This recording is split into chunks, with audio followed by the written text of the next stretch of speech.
Robert Hayes never imagined that a simple business trip to Japan would end up changing his entire life.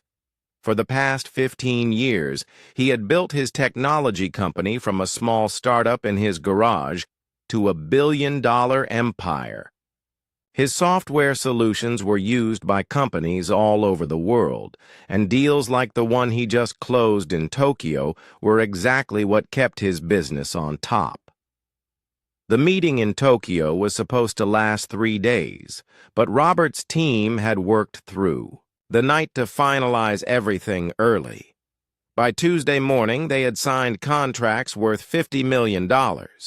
His business partners were celebrating, suggesting they spend an extra day exploring the city. But Robert had something else on his mind. He missed his son.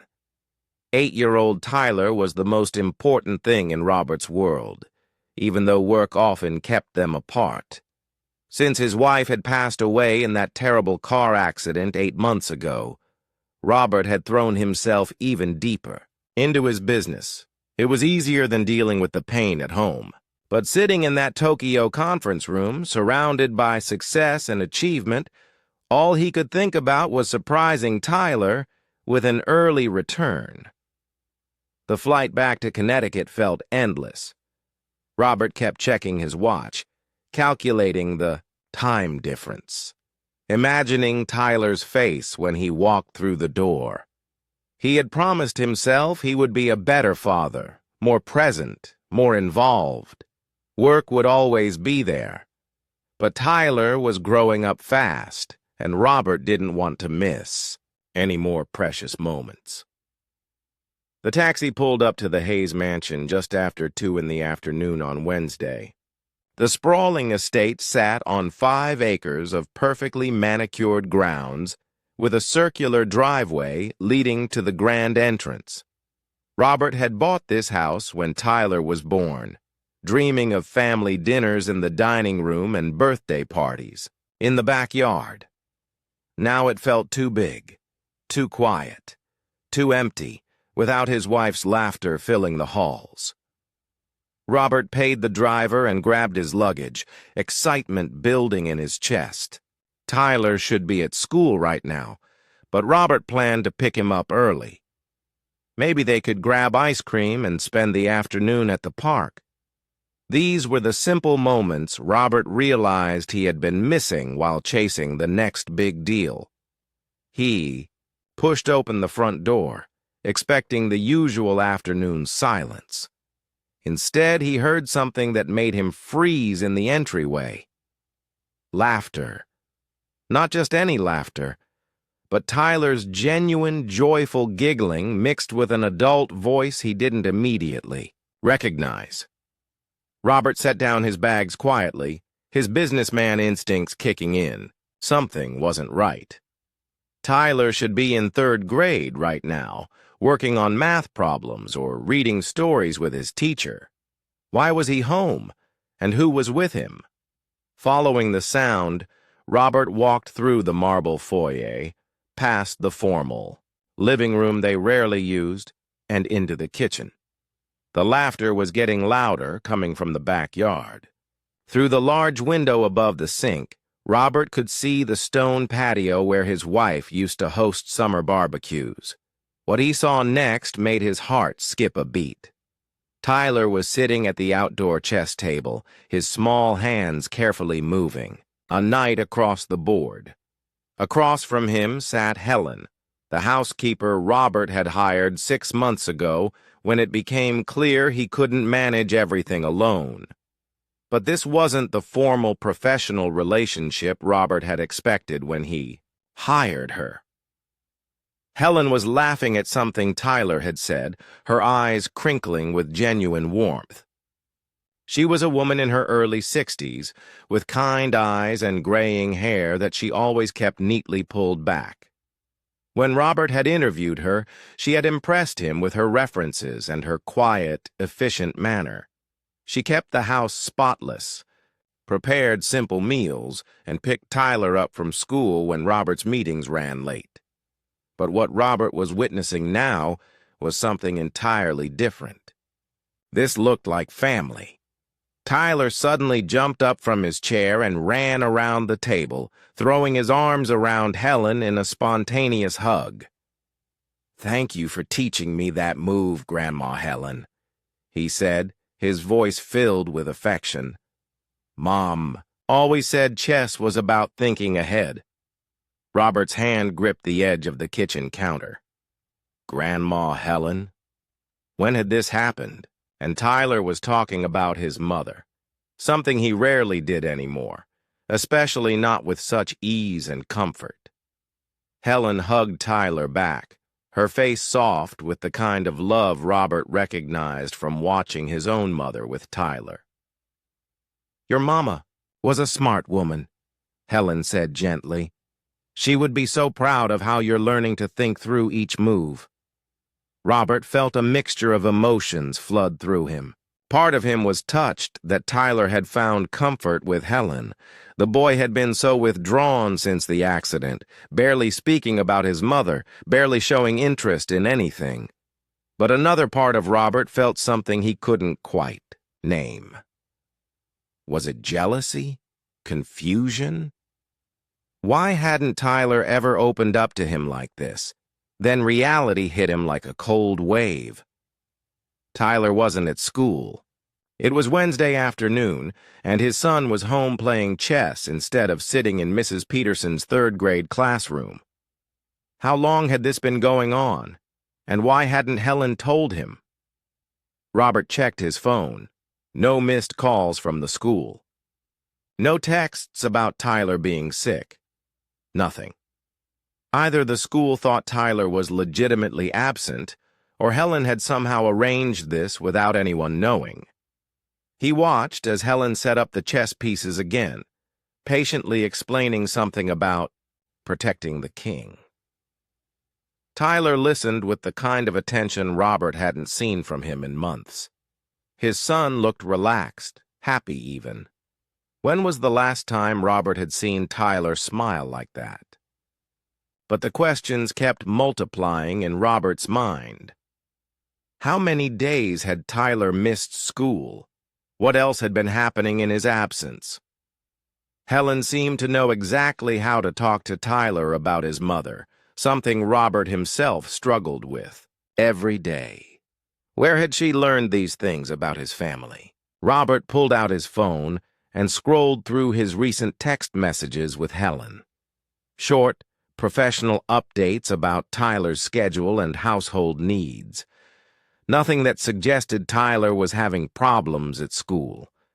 Nothing about chess lessons or heart-to-heart conversations about his late wife. The sound of Tyler's laughter rang out again, and Robert realized he was eavesdropping on his own family. Family. The word felt strange when thinking about Helen, but watching her with Tyler, it was hard to think of her as just an employee anymore. Helen was showing Tyler how to write down chess moves in a small notebook. "When you practice something," she was saying, "it's good to keep track of what you learn. That way you can see how much you've grown." Tyler nodded seriously, carefully writing letters and numbers in wobbly 8-year-old handwriting. "Can we play again tomorrow?" he asked. "We'll see," Helen replied with a gentle smile. "But first we should probably work on that math worksheet." Math worksheet? Robert's confusion deepened. If Tyler wasn't at school, where were these worksheets coming from? Was Helen homeschooling him? Since when? And more importantly, why hadn't anyone told him? Robert backed away from the window, his mind racing. He needed answers, but he also needed to think carefully about how to handle this situation. Whatever was happening here, Tyler seemed happy for the first time in months. The last thing Robert wanted to do was destroy something that was clearly helping his son heal. But as a father, and as Tyler's only remaining parent, Robert also couldn't ignore the fact that decisions were being made about his son's education and care without his knowledge. Helen worked for him, not the other way around. There had to be boundaries, even if her intentions were good. Robert walked back to the front door and picked up his luggage, making sure to close the door loudly, enough to announce his presence. "I'm home!" he called out, his voice carrying through the house. From the backyard, he heard Tyler's excited shout, "Dad, you're back early!" Robert took a deep breath and headed toward the patio, knowing that the conversation he was about to have would change everything. He just wasn't sure if it would be for better or worse. Robert stepped onto the patio with his best attempt at a casual smile, but his heart was pounding. Tyler jumped up from the chess table and ran toward him, wrapping his small arms around Robert's waist in a tight hug. "Dad, I missed you so much. Helen taught me how to play chess, and I almost won our last game." Tyler's words tumbled out in excitement, his face glowing with happiness. Robert hugged his son back, breathing in the familiar scent of Tyler's shampoo. For a moment, he forgot about his confusion and just enjoyed holding his boy. "That's wonderful, buddy," he said, glancing over Tyler's head at Helen, who had stood up from her chair and was watching them with a careful expression. "Mr. Hayes," Helen said with a polite nod. "Welcome home. We weren't expecting you until Friday." "Plans changed," Robert replied, his voice neutral. He gently pulled Tyler back to look at him. "Tyler, shouldn't you be at school right now?" Happiness on Tyler's face flickered for just a moment, and he glanced quickly at Helen before looking back at his father. I had a stomachache this morning," he said quietly. Robert's businessman instincts had taught him to read people, and he could tell immediately that Tyler wasn't telling the whole truth. The boy's eyes darted away, and his voice had that uncertain tone children get when they're not sure if they're in trouble. "A stomachache?" Robert repeated, looking at Helen. "Did you call the school to report his absence?" Helen's posture straightened, slightly. "Yes, sir. I handled all the necessary calls." There was something in her tone that made Robert's suspicion grow stronger. Helen was usually more talkative, asking about his trip or offering to prepare lunch. Today she seemed guarded, almost protective. "Tyler," Robert said, kneeling down to his son's eye level, "how many days have you missed school recently?" Tyler's face crumpled slightly, and he looked at the ground. "I don't know," he whispered. "You don't know?" Robert's voice rose slightly, and he immediately regretted it when he saw Tyler flinch. He forced himself to speak more calmly. "Tyler, buddy, it's important that you go to school every day unless you're really sick." "But I am learning," Tyler said quickly, his voice getting louder. "Helen teaches me math and reading, and we do science experiments in the kitchen, and she shows me how to write stories about Mom." Robert felt like the ground had shifted beneath him. "Stories about Mom?" Tyler nodded eagerly, some of his excitement returning. "Helen says it's good to remember the happy times. She told me about when her son was little and how she still talks to him even though he's in heaven now, just like Mom." Robert's head snapped up to look at Helen. Her son was dead? In all the months she had worked for them, she had never mentioned having children, let alone losing one. Suddenly, her gentle way with Tyler and her understanding of grief made more sense. "Tyler," Helen said softly, "why don't you go inside and get us some water? Your father and I need to talk." Tyler looked between them, clearly sensing the tension in the air. "Am I in trouble?" "No, buddy," Robert said quickly. "You're not in trouble. Just give us a few minutes, okay?" Tyler nodded and headed toward the house, but Robert could see him glancing back over his shoulder with worried eyes. Once the boy was inside, Robert turned to face Helen fully. "We need to talk," he said, trying to keep his voice level. "Now." Helen nodded and gestured toward the chairs.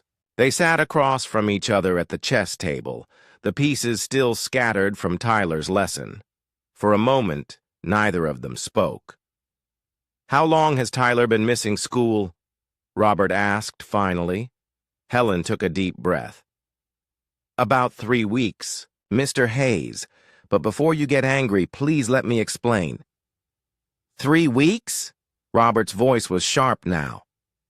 "Helen, what were you thinking? Tyler needs to be in school.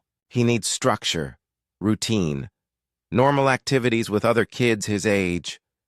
"Does he?" Helen asked quietly, her eyes meeting his directly. "Mr. Hayes, when was the last time you saw Tyler really happy? When was the last time he talked about his mother without crying?" The question hit Robert like a punch to the gut. He opened his mouth to respond, then closed it again. Tyler had been so withdrawn since the accident, so quiet and sad. Even their family doctor had suggested counseling, but Robert had thought time would heal the wounds naturally. "That doesn't give you the right to make decisions about my son's education without telling me," Robert said, but his voice had lost some of its edge. Helen reached into her pocket and pulled out a small notebook. "This is Tyler's work from the past 3 weeks, she said, placing it on the table between them. Math problems, writing exercises, reading comprehension, all at grade level or above. Robert picked up the notebook with trembling hands.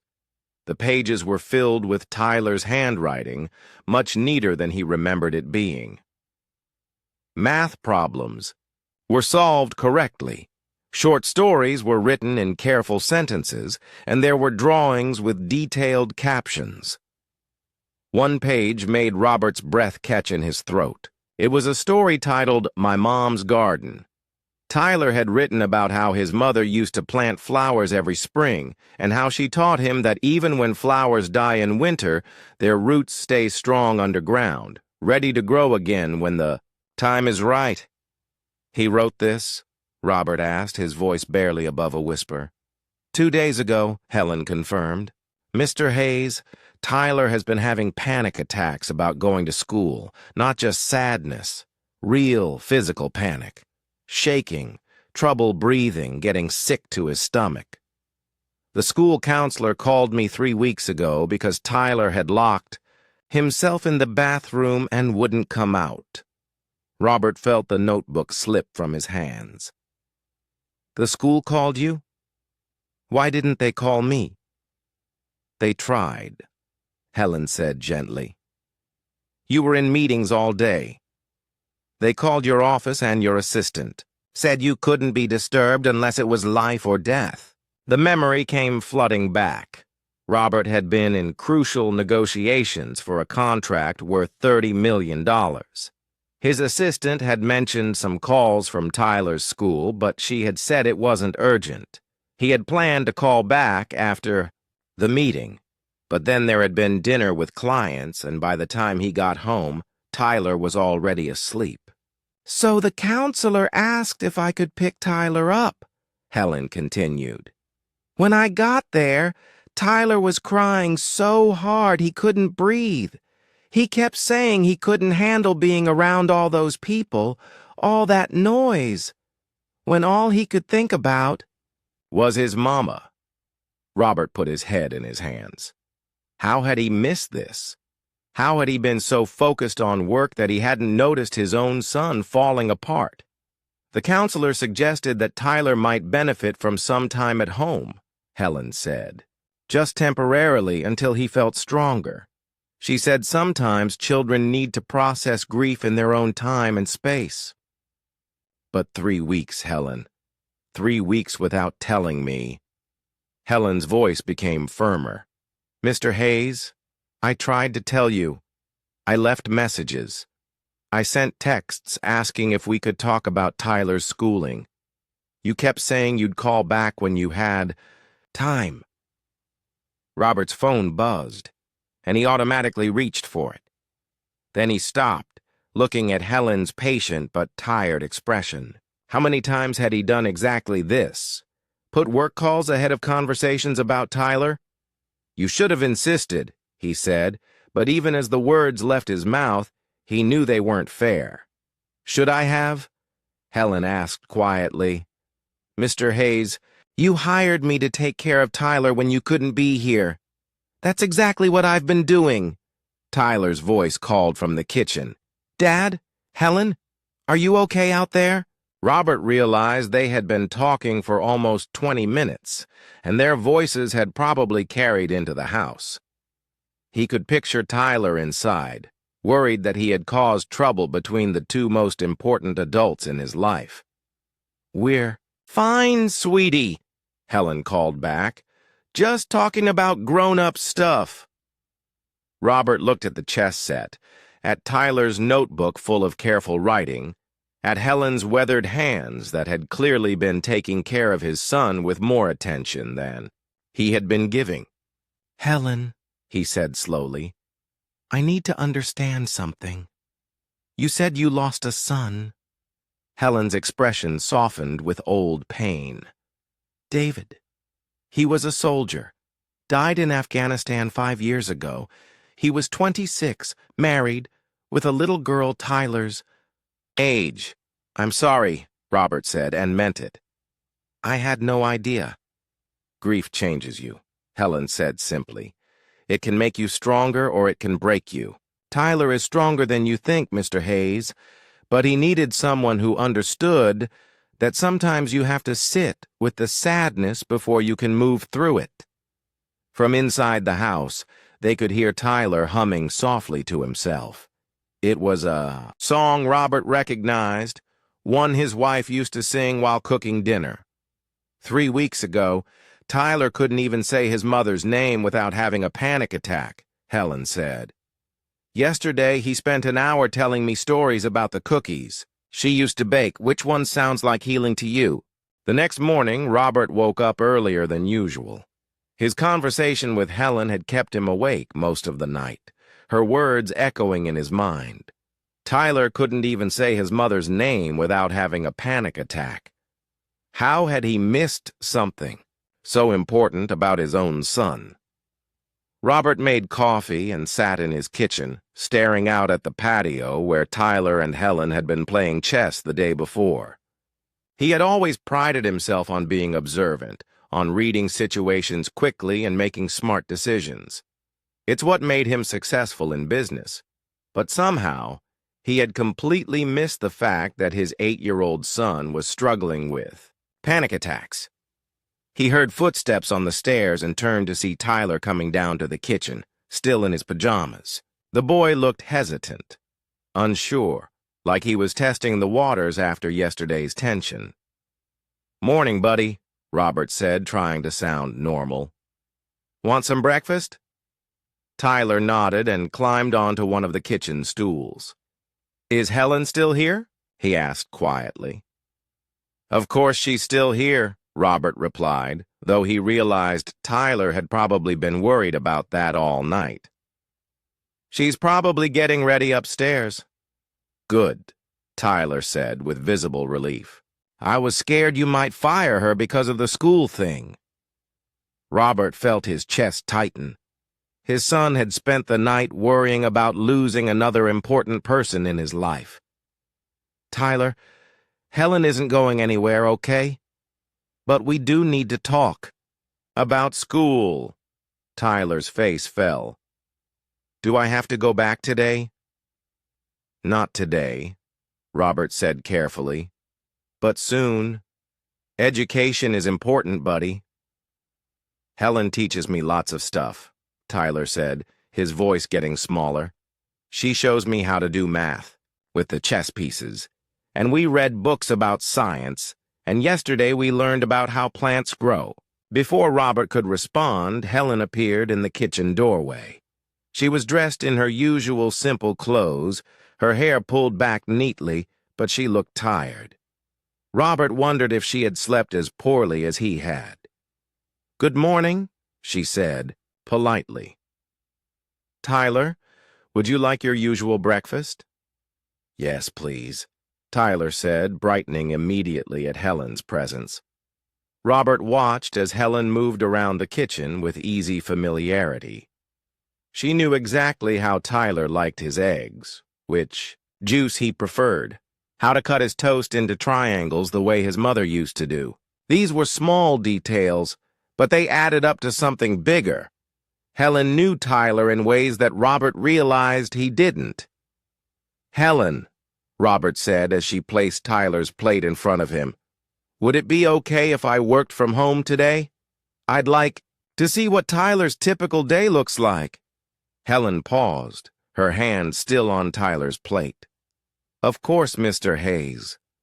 But I should warn you, our routine might seem pretty different from regular school." "That's exactly what I want to see," Robert said. After breakfast, Robert set up his laptop in the living room where he could observe without getting in the way. He had several important calls scheduled, but for once, he decided they could wait. Tyler was more important than any business deal. The first thing he noticed was how patient Helen was. When Tyler struggled with a math problem, she didn't just give him the answer. Instead, she asked questions that helped him figure it out himself. "What do you think would happen if we tried this approach?" she would say, or, "Does this remind you of a problem we solved yesterday?" Tyler wasn't just learning math, Robert realized. He was learning how to think through problems, how to be patient with himself when things were difficult. These were skills that would serve him far beyond elementary school. Around 10 o'clock, Tyler started getting restless. Instead of forcing him to sit still, Helen suggested they take their science lesson outside. They walked around the garden, talking about different types of plants and how they adapted to different seasons. "See this rose bush?" Helen was saying to Tyler. "It looks pretty bare right now, but underneath the soil, its roots are getting stronger. Come spring, it'll have beautiful flowers again." Tyler nodded seriously. "Like how Mama always said that, even when we can't see good things happening, they might be growing anyway." Robert's breath caught. Tyler was talking about his mother again, naturally and without tears. Yesterday, Helen had said this was progress, but seeing it himself made Robert understand what she meant. "That's exactly right," Helen said gently. "Your mama was very wise."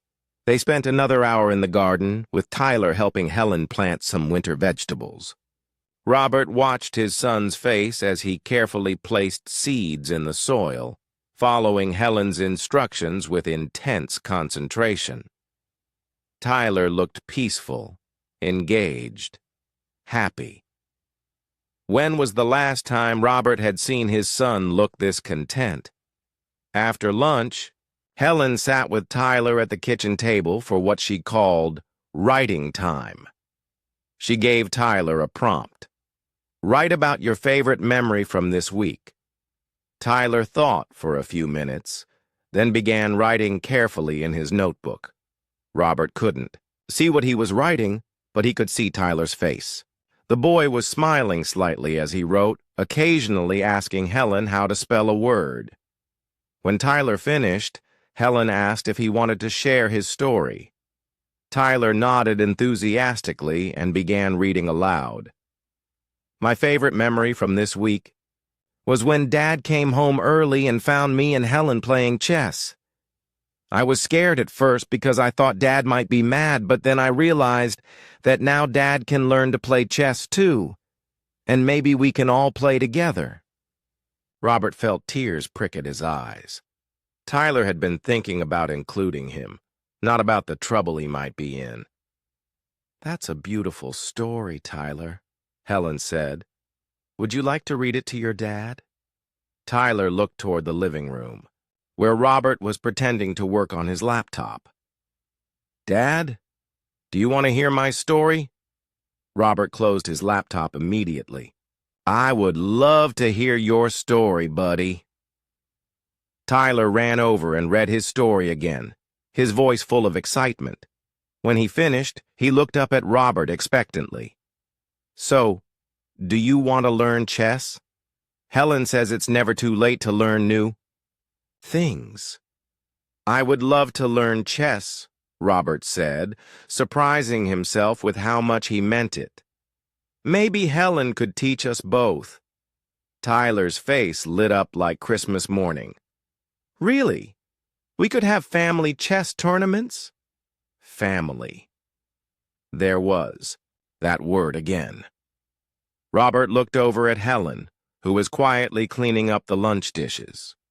She had become part of their family without him even noticing, and Tyler had accepted her with the openness that children have before the world teaches them to be careful about love. That afternoon, Robert canceled his remaining calls and joined Tyler and Helen for chess lessons.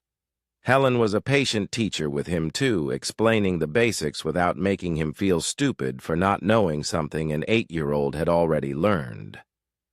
As they played, Robert found himself really listening to Tyler for the first time in months. Tyler talked about the different chess pieces like they were characters in a story, giving them personalities and motivations.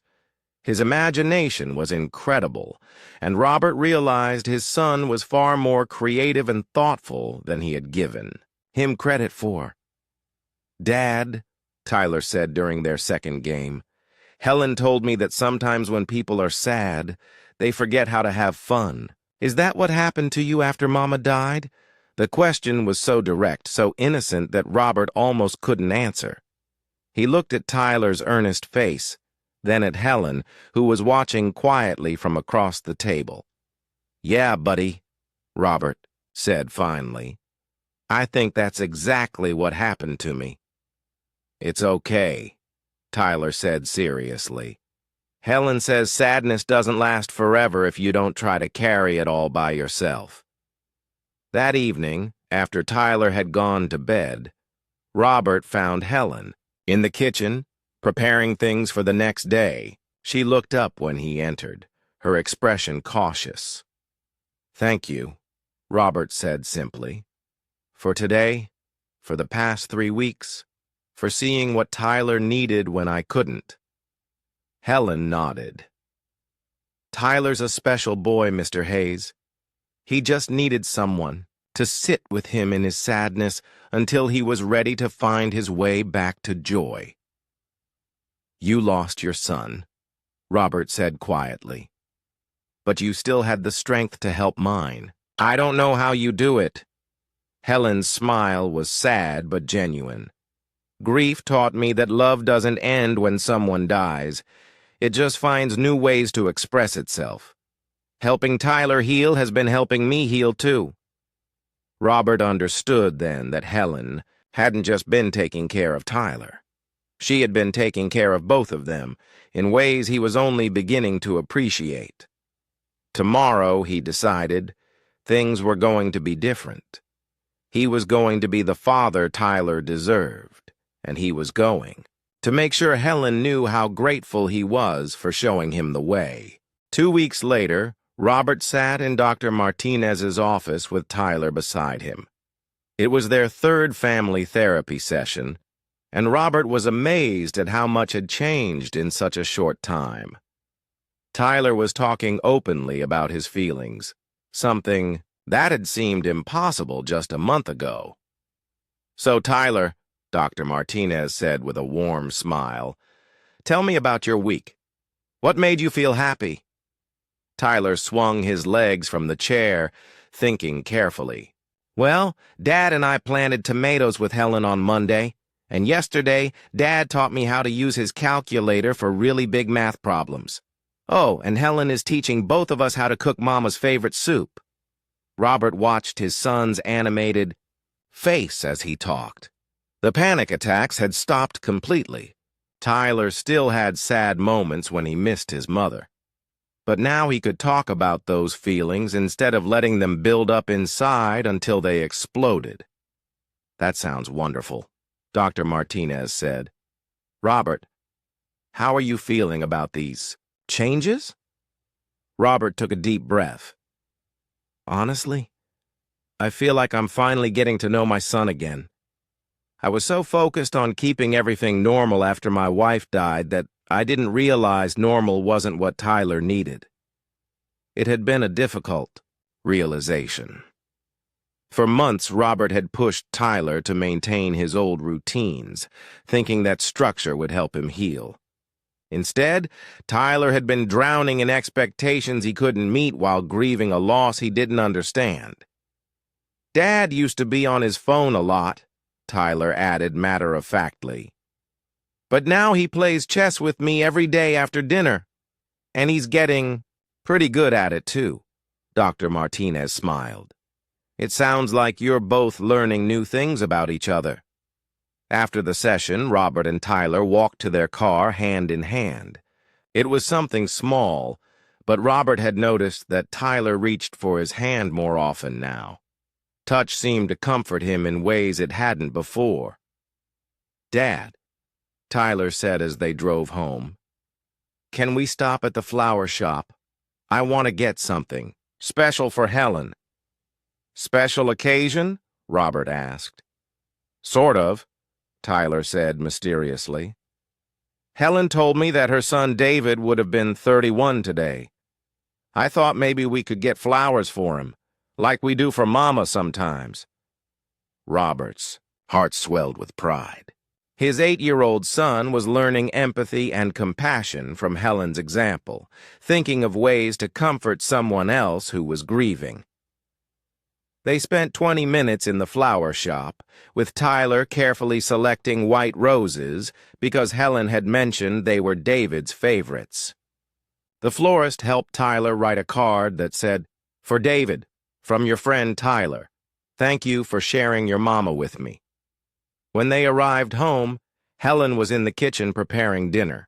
She looked up with surprise when Tyler presented her with the bouquet. "These are for David," Tyler said softly. "I know you miss him, especially today." Helen's eyes filled with tears as she read the card. She pulled Tyler into a gentle hug, and Robert could see her struggling to find words. "This is the most thoughtful gift anyone has ever given me," she whispered. "David would have loved you so much. Tyler." "Do you think he knows about me?" Tyler asked with the innocent curiosity of childhood. "I think he does," Helen said, wiping her eyes. "And I think he's happy that his mama found someone special to take care of." That evening, they did something they had never done before. After dinner, all three of them sat in the living room and shared stories. Helen told them about David's childhood, about how he used to build elaborate blanket forts and insist that dragons lived in the backyard. Tyler shared memories of his mother, talking about her terrible singing voice and how she always burned the pancakes but made the best bedtime stories in the world. Robert found himself talking too, sharing memories he hadn't spoken about since the funeral. He told them about how his wife used to leave little notes in his briefcase when he traveled for work, and how she had a habit of dancing in the kitchen while cooking dinner. "She sounds like she was wonderful," Helen said quietly. "She was," Robert replied. "And she would have loved you, Helen. She always said that families aren't just about blood. They're about the people who choose to love each other." 3 months later, Tyler's 9th birthday arrived with spring sunshine and the smell of fresh flowers from their garden. Robert had wanted to throw a big party, invite kids from school, hire entertainment. But Tyler had a different request. "I just want it to be us," he had said. "You, me, and Helen. Maybe we could have cake in the garden where we planted Mama's rose bush." So that's exactly what they did. Helen had spent the morning baking Tyler's favorite chocolate cake from scratch, the same recipe his mother had used. Robert had taken the entire day off work, something that would have been unthinkable a few months ago. They sat on a blanket in the garden, surrounded by the vegetables they had planted together and the flowers that were just beginning to bloom. Tyler made his wish and blew out his candles, then insisted that Helen and Robert each make a wish too. "What did you wish for, Dad?" Tyler asked after they had finished their cake. Robert looked at his son, then at Helen, who was helping Tyler save pieces of cake for the birds. "I wished for more days exactly like this one," he said honestly. "That's a good wish," Tyler said approvingly. "I wished for that too, and I wish that Helen would stay with us forever and ever." Helen's face went soft with emotion. "Tyler, honey, I'm not going anywhere. This is my family now, too." Robert realized that Helen was right. Somewhere along the way, she had stopped being an employee and had become something much more important. She was Tyler's second mother, his friend, his teacher. She was the grandmother Tyler had never had, and the wise woman who had taught them both how to grieve properly and love fully. "Helen," Robert said, "I've been thinking about something. Tyler is doing so well with homeschooling, and you're obviously a natural teacher. What would you think about making this arrangement official? I could hire you as Tyler's full-time tutor and companion." Helen's eyes widened. "Mr. Hayes, are you sure? That's a big decision." "I've never been more sure of anything," Robert said. "You've given us our family back, Helen. Tyler is thriving. I'm finally learning how to be the father he needs, and you've shown us that healing is possible." Tyler jumped up from the blanket and threw his arms around both of them. "This is the best birthday ever," he shouted. That night, after Tyler had gone to bed clutching his new chess set, Robert and Helen sat on the patio where this whole journey had begun. The chess table was still there, but now it held happy memories instead of secrets. "I keep thinking about that first day when you came home early," Helen said quietly. "You looked so angry and confused. I was sure you were going to fire me on the spot." Robert laughed softly. "I was angry. But not at you, really. I was angry at myself for missing so much of Tyler's pain. I was angry that my son trusted you more than he trusted me." "He always trusted you," Helen said gently. "He just needed to see that it was safe to be sad around you. Children are good at protecting the people they love, sometimes even when it hurts them." "You taught me that," Robert said. "You taught me a lot of things. How to listen without trying to fix everything immediately. How to sit with difficult emotions instead of running away from them. How to let Tyler grieve his mother while still celebrating the life we have now." Helen smiled. "You taught me things too, Mr. Hayes. You and Tyler showed me that love doesn't end when we lose someone. It just grows bigger to include new people." 6 months later, Robert was giving a speech at a conference for single parents. He had never planned to become an advocate for families dealing with grief. But word had spread about his experience, and people wanted to hear his story. "I thought I was protecting my son by keeping everything normal after his mother died," Robert told the audience. "I thought routine and structure were the same thing as stability. But what I learned is that sometimes the help our children need doesn't come in the package we expected." In the audience, Tyler sat with Helen, both of them beaming with pride. Tyler had made friends with other homeschooled children in their area, and he was thriving academically and emotionally. He still missed his mother, probably always would, but now he knew how to carry that love forward instead of letting it weigh him down. "The person who saved our family," Robert continued, "was someone I initially saw as just an employee. She became a teacher, a friend, a grandmother, and most importantly, she became family. She taught us that healing happens not when we forget our pain, but when we learn to share it with people who understand." After the speech, Tyler ran up to the stage and hugged Robert tightly. Dad, I'm proud of you for telling our story. I'm proud of us, Robert replied, looking over Tyler's head at Helen, who was wiping tears from her eyes. All of us. That evening, they sat in their garden as the sun set, playing chess and sharing stories, just like they did every night. Robert had learned that success wasn't just about business deals and money. Real success was measured in laughter shared, tears comforted, and love that grew stronger even in the face of loss.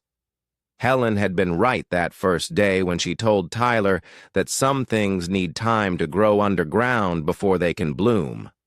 Their family had needed time to heal, to find new ways to love each other, and to discover that sometimes the most beautiful flowers grow in the most unexpected places.